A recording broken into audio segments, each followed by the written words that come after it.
good night. This is Julie with J of Cree Freedom. Please excuse any noise in the background. And we're just going to keep it short and sweet today. Today is January 14th, 2023, but these words are from the past. So if you've been one of my subscribers, there's technically nothing new in here. I'm just trying to redo some stuff and do it without having my own commentary for now. I also want to give the Lord credit and glory for touching my mind, that I may be allowed to write down the words that He gives me and giving me the chance to share them with the whole world if they choose to listen, and blessing me with these words that uproot and break down, destroy and overthrow, or build and plant. So the topic today will be like a Halloween warning, which can be for next year as well, and then I will do the Cuba Rhema that I received as well, and it also talks about the music industry. So this is from October 24th, 2022. I was listening to a song I shouldn't have. So the Lord references the song, and then He says, "What a horrible song to jam out to, Julie. Even if it's funny to you, you know better than that, my dove. Come on now, make better choices with the music you jump around to from now on, for it could easily trigger something dark down inside of your flesh. Invite the demonic in, you name it. You know the whole industry, even the so-called Christian side, is pretty much satanically controlled, so stick to beats with less words or wordiness from now on.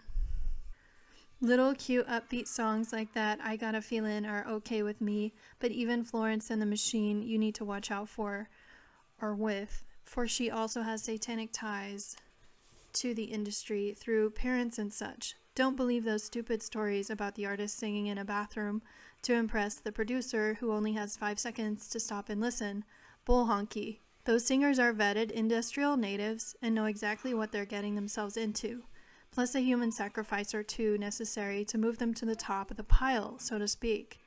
More like pile of dead bodies, a throne built on death and destruction, of which I Am will topple those thrones in one fell swoop with I Am's son's arrival at the Mount of Olives. See Ezekiel on that great and glorious day." By the way, side note, I'm not quite sure what reference that is in Ezekiel, so if you happen to know or you got the reference right away, please leave a comment. On that great and glorious day, a day of trembling and fear, judgment, true power versus satanic power. Boy howdy, this Rhema will piss off some witches and warlocks, but go ahead and share it, my love, no fear. I Am protects you with my mighty right hand. And I perceive the Lord blowing a kiss. Now, about Halloween. Yes, it's a doozy for everyone involved in any kind of satanic activity, including watching scary movies. Saint, what are you doing allowing that filth to smudge your spirit, my spirit in you, and your soul? I use what terms are necessary to reach the masses, my dear. Soul, spirit, same thing. Capital S for me and you. So, back to what I was saying. Halloween should be regarded as a boiling cauldron of nasty soup by my own loves, not to be touched, tasted of, or even smelt and discussed too much, or you will be affected by it. It's a tiny seed of darkness Satan wants to plant in all believers, a sick fascination with the dark side. Much like the modern Star Wars movie, stay away from those from now on, my love. Doesn't matter if it takes another year for the seed planted to vex, which is German for grow. He's a crafty one who plays the long-run game on my true servants in the faith, the little foxes, demons, or seeds of darkness, spoiling the vineyard eventually. Let him play his games and think he's getting away with murder. Oh yeah, that's right, he does at this point. Saints of mine, you play a dangerous game to try and meddle with the satanic activities about to go forth in the demonic realm at this dark hour, for their power has grown. It is all in I Am's hands, but my dears, it's better you stick to simply praying for the safety of your loved ones and protection from curses on that weekend, rather than going for all-out spiritual warfare, for it will be David versus Goliath in a bad sense, where Goliath squashes David, and I don't want that experience for you, my loves. I want you to be healthy, mentally, spiritually, physically, and stay safe. Much like the Egyptians on the night of the Passover, death literally lurking in the streets just outside their doors, hoping for an indiscretion from the Israelites at that time so they could have an excuse to kill God's anointed. Don't be like that and give the enemy an excuse to come after you, my dear little lambs longing to be lions. I see y'all, my strong warriors with no fear, but let's not be stupid. The American culture has gone too far in the sense that the idea of a normal back and forth debate or talk with someone has turned into a shouting who can talk the fastest and loudest match or competition, and I can't listen to that shit.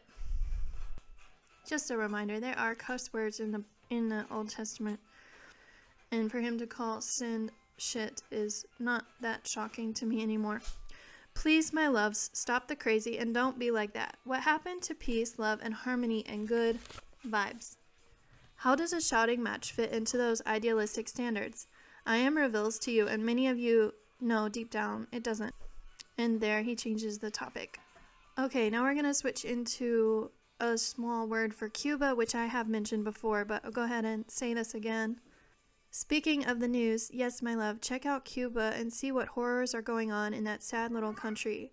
It's truly awful and horrendous, and they've been the guinea pigs for the New World Order agenda, unfortunately, in a heavy way. Yes, I speak of disease and the jab. Check it out and share this for Tony's sake. That's it for today, and I'll be going through some of my old journals and putting them back up, but I'll have a name for those, like redo or something. If you've been around for a while, you don't have to listen to those. Those will mostly be for new subscribers. But the Lord is slowly shifting in my life from personal Rhema back to Rhema for a larger group of people. But it's a slow shift. It's only small things.